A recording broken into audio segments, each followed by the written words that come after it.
80 rokov naša knižnica pôsobí v tomto meste, v tomto regióne. A my sme sa rozhodli, aby sme toto výročie tak zdôraznili nielen sebe, ale hlavne našim používateľom, čitateľom, ale aj občanom mesta Prešova regiónu. Zorganizovali sme festival, ktorý sme nazvali tak optimisticky Prešov číta rád.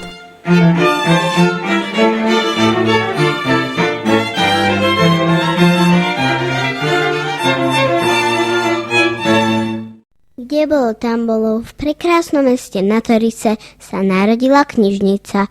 Z bábetka vyrástlo zvedavé dievčatko, ktoré chcelo mať stále viac písaného bohatstva. Kniha sama o sebe je nádherná vec a teraz si ju zobrať, samozrejme dobrú knihu, trebárs do postele, zasvietiť si nočnú lampičku a mať svätý pokoj od celého sveta a čítať peknú vetu, pekný odstavec, že to stojí za to. Pre mňa kniha hlavne znamená dosť dobrý relax a čo ja viem, dosť veľa som sa aj z nich naučila. Nemyslím len do školy, ale vôbec aj tak do života. Zasaď strom, postav dom a napíš knihu. Celý september sme s deckami pracovali na takej netradičnej knihe. V podstate názov výstavy sme si stanovili nie je kniha ako kniha a bolo to veľmi zaujímavé, pretože decká robili vlastne príbeh aj ilustráciu, ale v netradičnej forme. Takže vznikli nádherné knihy, ktoré sú vlastne súčasťou Slníčka hore nainštalované. Sú to knihy napríklad Klince zatlčené do dosky a číta sa to vlastne ako Braillovo písmo, alebo si vlastne môžu deti vymyslieť rozprávku, ako chcú na tie vlastne klinčeky, na ten počet klincov, alebo sú to napríklad nakreslená knižka na gulu. Ja som malý pampúšik, zo štipky múky pečený, na okienku chladený. Utiekol som deduškovi, utiekol som babičke a tebe, zajko, tiež utečiem. Malej slečne sa v Prešove zapáčilo, no v žandárskej izbietke jej bolo zrazu pritesno a tak sa vydala do sveta. V Prešove som prvýkrát v živote a môžem povedať, že som očarená. Také nádherné, útulné mesto. A byla jsem v Prešově, teď jsem to počítala, je to asi už 17, možná 18 let, ještě jako studentka vysoké školy, kdy jsem na zdejší pedagogické fakultě byla na Svočce. Takže moc dobře si pamatuju tady tu hezkou ulici. Máte ten pocit, alebo... To bardzo zložité.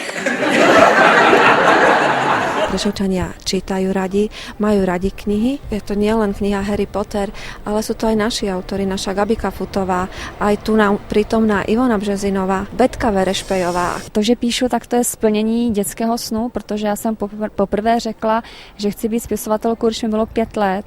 A mě ten dětský sen vydržel, ta hra na spisovatelku mi vydržela celé dětství a to, že dneska dělám to, co mohu dělat, tak to je pro mě obrovské štěstí. Tie aforizmy sa rodili dosť spontánne, nedá sa hovoriť o nejakej systematickej spisovateľskej činnosti, je to skôr taká zbierka vecí, ktoré som si náhodne zapisoval, najčastejšie už do mobilu. Veľmi silný impuls prišiel, keď som sa zoznámil s Petrom Sedlákom, ktorý knihu, myslím si, veľmi vhodne a vtipne ilustroval.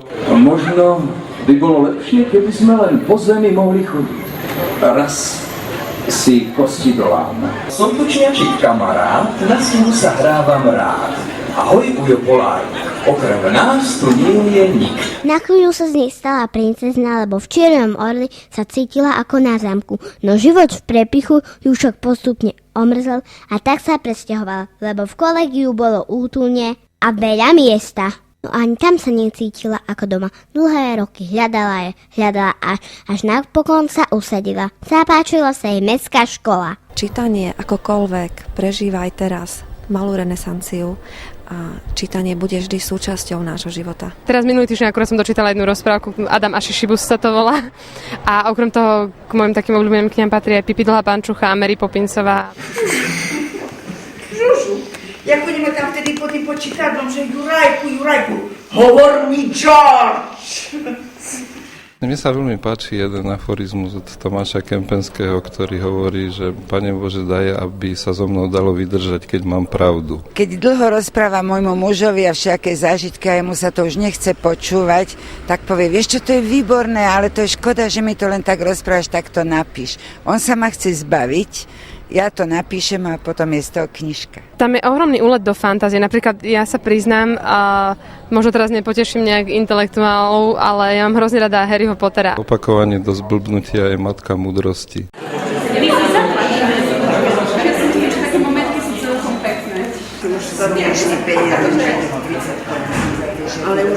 Roky šli a stala sa z nej babička, no nie hociaká, ale čarovná. Detička sa u nej menia na rytierov, kozmonautov a víly.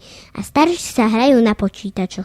A tetušky len zablikajú svetielkom a je to 80 rokov kultúrno-vzdelávacie inštitúcie za sebou nesie mnohé úspechy, ale aj neúspechy.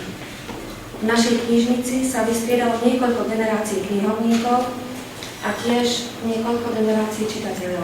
Na istej recepcii jeden pán, takto pri jedení a vyrečne stáva, mi hovoril, že pani Feldeková, verili by ste, že ja už som mal 80 rokov a ja som si myslela, že budem bohliaká vtipná, tak som zažartovala a povedala som, áno, no ja už mám 82. A on mi hovorí, áno, no tak potom ste museli maturovať s Eržikom Marčekom. To celé, že sme teda recitovali, sa prenieslo v budúcnosti do takej lásky k literatúre.